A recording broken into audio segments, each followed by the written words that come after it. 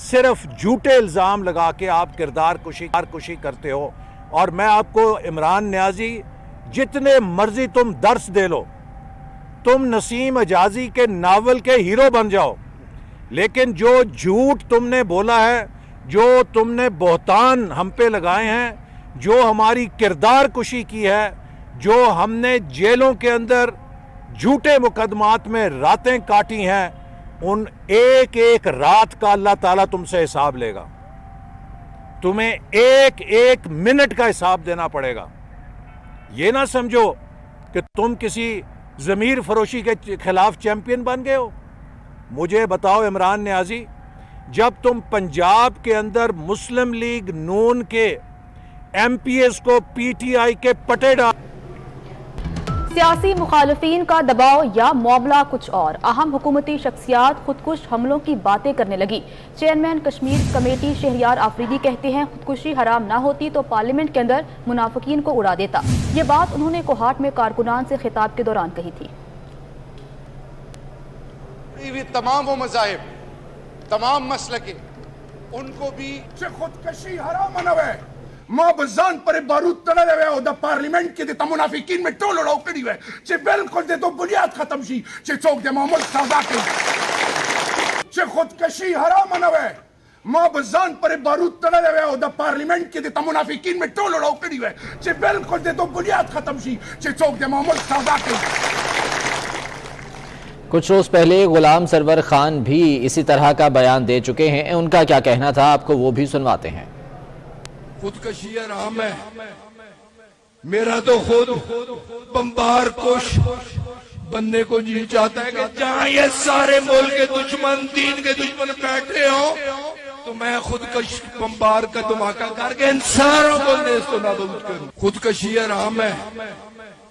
میرا تو خود بمبار کش بننے کو جی چاہتا ہے کہ جہاں یہ سارے ملک کے دشمن, دین کے دشمن بیٹھے ہوں تو میں خودکش بمبار کا دھماکہ کر کے ان ساروں کو نیست و نابود کروں. یہ سیاسی مخالفین کا دباؤ ہے یا معاملہ کچھ اور ہے کہ اہم حکومتی شخصیات کی جانب سے اس طرح کے بیانات سامنے آ رہے ہیں, خودکش حملوں کی باتیں کی جا رہی ہیں. شہریار آفریدی نے کوہاٹ میں کارکنوں سے خطاب کیا اور انہوں نے اس خطاب میں کہا کہ اگر خودکشی حرام نہ ہوتی تو پارلیمنٹ کے اندر منافقین کو اڑا دیتا. جبکہ وزیر ہوابازی غلام سرور خان نے بھی کچھ اسی طرح کی بات کچھ روز پہلے کارکنوں سے خطاب کے دوران کی تھی. انتہائی غیر ذمہ دارانہ بیانات جو کہ سامنے آ رہے ہیں اس وقت پاکستان تحریک انصاف کے رہنماؤں کی جانب سے. کیا یہ وہ فرسٹریشن ہے جو کہ تحریک عدم اعتماد سامنے آنے کے بعد جس کا شکار ہوئے ہیں, یا معاملہ کچھ اور ہے جس پر اس طرح کے بیانات دیے جا رہے ہیں, خودکش حملوں کی باتیں کی جا رہی ہیں؟ کبھی غلام سرور خان اس طرح کی بات کرتے ہیں خودکش حملہ کرنے کی, اور آج کوہاٹ میں کارکنوں سے خطاب کے دوران شہریار آفریدی نے بھی کہا کہ اگر خودکشی حرام نہ ہوتی تو پارلیمنٹ کے اندر منافقین کو اڑا دیتا. کارکنوں سے خطاب کے دوران انتہائی غیر ذمہ دارانہ بیان جو کہ سامنے آ رہے ہیں اس وقت پاکستان تحریک انصاف کے رہنماؤں کی جانب سے. یقیناً اس طرح کے بیانات نہیں ہونے چاہیے. سینئر تجزیہ کار نوید چودھری صاحب ہمارے ساتھ موجود ہیں, ان سے اس بارے میں بات کر لیتے ہیں. نوید صاحب بہت شکریہ آپ کے وقت کا. سر بہت ذمہ دارانہ جو ہے وہ بیانات ہونے چاہیے کیونکہ حکومت ذمہ دار ہوتی ہے, تمام تر معاملات کی صبر و تحمل کا مظاہرہ کرتی ہے, لیکن ہماری حکومت کو سر کیا ہو گیا ہے کہ اس طرح کے بیانات دیے جا رہے ہیں؟ میں تو سمجھتا ہوں کہ بہت بہتر ہو گیا کہ اب حکومت کے آخری دن ہیں تو ان کا صحیح کردار پوری قوم کے سامنے آ گیا. دیکھیں اس سے پہلے غلام سرور صاحب نے یہ کہا تھا کہ میں خودکش حملہ کر دوں گا, آج وہی بات آفریدی صاحب دہرا رہے ہیں. اچھا, اب وہ سرور صاحب وہی ہیں جنہوں نے پاکستان کی ایوی ایشین انڈسٹری کا بیڑا غرق کر دیا, اور اگر یہاں کچھ طریقے کی حکومت انتظامیہ یا ایڈمنسٹریشن ہوتی تو غلام سرور کو تو بک کر لیا جاتا اسی معاملے میں. تباہی مچا دی انہوں نے اپنے پائلٹوں کے خلاف بیان دے کے, اور اس سے جو نقصان ہوا وہ ناقابل تلافی ہے, اور جو بدنامی ہوئی پوری دنیا میں وہ بھی آپ کے سامنے ہے. اب وہ کہتے ہیں جی میں خودکش حملہ کر دوں گا. اس طرح سے جو آفریدی صاحب ہیں آپ جانتے ہیں کہ کس طرح سے رانا ثناء اللہ پر انہوں نے ہرن ڈالی, اور اس کے بعد اللہ کو جان دینی ہے, میں نے یہ کرنا ہے, میں نے وہ کرنا ہے. مائگرین کا علاج کروانے کے لیے مسعود جو ہے یورپ گئے ہوئے تھے سرکاری خرچے پر. تو یہ سب جعل ساز ہیں ادنا درجے کے, اور وہ جو عمران خان صاحب بار بار کہتے ہیں کہ اسٹوجیز آگے ہیں, بنیادی بات یہ ہے کہ وہ اپنے ارد گرد اپنے دائیں بائیں اپنے اوپر نیچے دن رات مسخرے دیکھتے ہیں, اور یہ سارے مسخرے ہیں. یہ جو کچھ ہو رہا ہے یہ مسخرہ پن سے زیادہ نہیں ہے.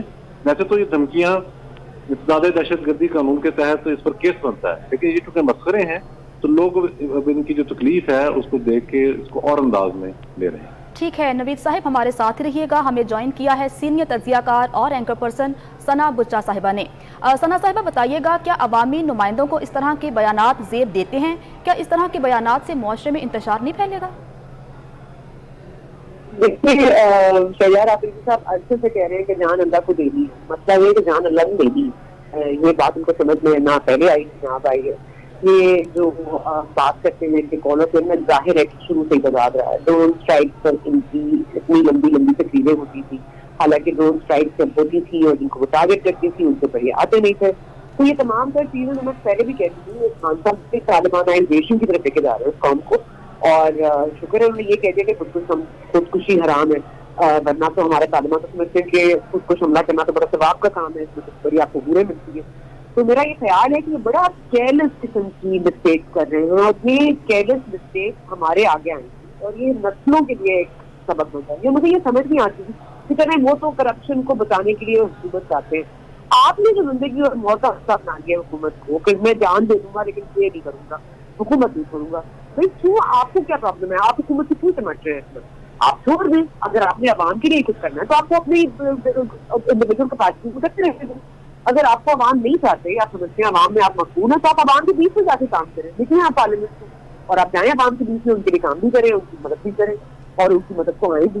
تو مجھے یہ سمجھ نہیں آ رہی ان کو کیا ہو گیا ہے, اور یہ مطلب اتنی امچور اسٹیٹمنٹ, اس قدر غیر ذمہ دارانہ گفتگو, یہ ان کا شروع سے مسئلہ رہا ہے, اور آج تک ان کو 22 سال میں سمجھ نہیں آئی کہ کیا بولنا ہے, کب بولنا ہے, کیوں بولنا ہے.